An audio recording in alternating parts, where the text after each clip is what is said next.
Hello everyone, આઈ એમ doctor કીર્તિ Kalavadiya, IVF specialist. IVF ઘણા બધા કારણોના હિસાબે ફેલ જઈ શકે છે. આઈવીએફ કયા કારણોના હિસાબે ફેલ જશે તેના વિશે આપણે આજે વાત કરીશું. તેમાં સૌથી પહેલું મુખ્ય અગત્યનું કારણ છે સ્ત્રીબીજની ગુણવત્તા. સ્ત્રીબીજની નબળી ગુણવત્તા ખાસ કરીને 35 વર્ષથી વધુ ઉંમરની સ્ત્રીઓમાં એક નોંધપાત્ર પરિબળ છે. મોટી ઉંમરે સ્ત્રીબીજમાં જેનેટિક એબનોર્માલિટી આવવાની શક્યતાઓ વધી જાય છે, જેના હિસાબે આઈવીએફ ફેલ જઈ શકે છે. સેકન્ડ, વીર્યની ગુણવત્તા. શુક્રાણુની ઓછી ગુણવત્તા સ્ત્રીબીજને ફર્ટિલાઇઝેશન થવામાં અને એમ્બ્રિયોનો ગ્રોથ થવામાં અસર કરી શકે છે, જેમાં શુક્રાણુની ઓછી ગતિશીલતા, મોટિલિટી ઓછી હોય, દેખાવ ખરાબ હોય અથવા ડીએનએ ફ્રેગમેન્ટેશનનો સમાવેશ થાય છે. Third, embryo quality. Embryo quality એ આઈવીએફ ફેલ જવાનું મુખ્ય કારણ છે. જેમ બોર બહારથી સારો દેખાતો હોય પરંતુ અંદરથી ખરાબ હોય, તેવી જ રીતે એમ્બ્રિયો બહારથી માઇક્રોસ્કોપ હેઠળ સારો દેખાતો હોય પરંતુ જીનેટિકલી એબનોર્મલ હોય તો તેમાં આઈવીએફ ફેલ જવાનું શક્યતાઓ વધી જાય છે. Fourth, implantation failure. Implantation failure. Successful IVF માટે ગર્ભને ગર્ભાશયની અંદરની દિવાલમાં ચોંટવું જરૂરી છે, પરંતુ હંમેશા તેવું થતું નથી. ઇમ્પ્લાન્ટેશન ફેલ જવાના હિસાબે આઈવીએફ ફેલ જઈ શકે છે, જેમાં પાતળી અથવા નબળી ગુણવત્તાવાળું ગર્ભાશયની દિવાલ, ફાઇબ્રોઇડ, પોલિપ, એશરમેન સિન્ડ્રોમ, એન્ડોમેટ્રિયોસિસનો સમાવેશ થાય છે. ફિફ્થ, એજ, ઉંમર. આઈવીએફની સક્સેસફુલ પ્રેગ્નન્સી માટે ઉંમર સૌથી નિર્ણાયક પરિબળમાંનું એક છે. 35 વર્ષથી વધુ ઉંમરની સ્ત્રીઓમાં આઈવીએફ ફેલ જવાની શક્યતાઓ વધે છે, કારણ કે ઉંમર સાથે ઈંડાની માત્રા અને ઈંડાની ગુણવત્તા બંનેમાં ઘટાડો થાય છે. જેમ જેમ સ્ત્રીની ઉંમર વધતી જાય છે, તેમ તેમ ગર્ભમાં જીનેટિક એબનોર્માલિટી આવવાની શક્યતાઓ વધતી જાય છે.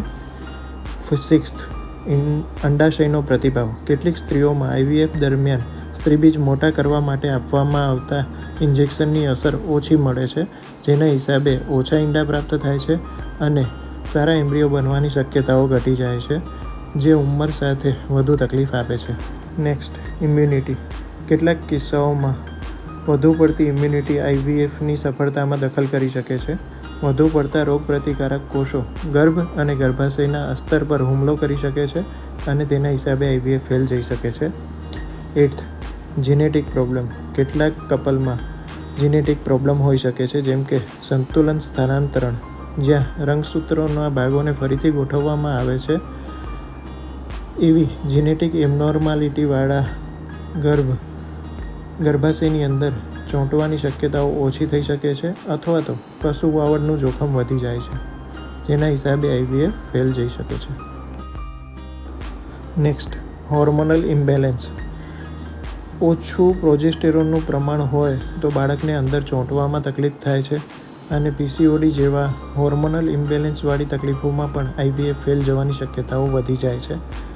નેક્સ્ટ, ગર્ભાશયની માળખાકીય સમસ્યાઓ જેવી કે એશરમેન સિન્ડ્રોમ, કે જેમાં ગર્ભાશયની દિવાલ સામે ચોંટી જાય છે અને બાળકને ચોંટવા માટે જગ્યા મળતી નથી, જેથી આઈવીએફ ફેલ જઈ શકે છે. આઈવીએફ લેબોરેટરી અને ટેકનિકલ પરિબળો.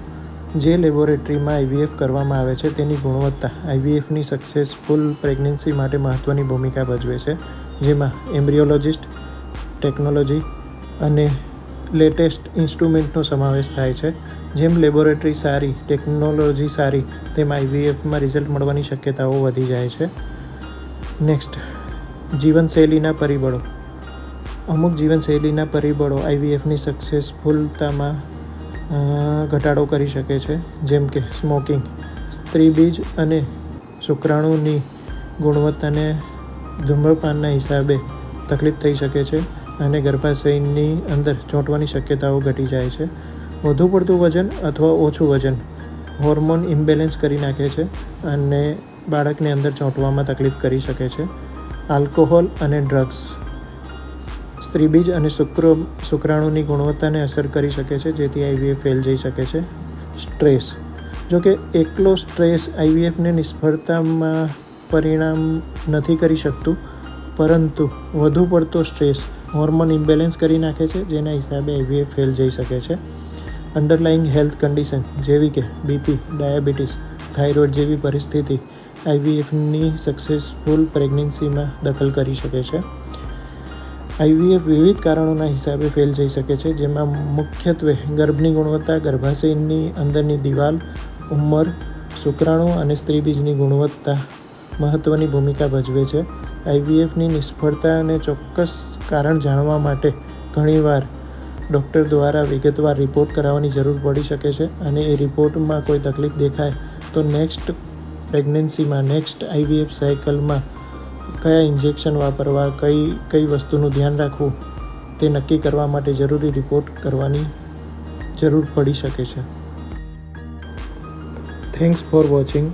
પ્રેગ્નન્સી અથવા આઈવીએફને લગતી કોઈપણ સમસ્યાઓ માટે નીચેના નંબર પર સંપર્ક કરી શકાય.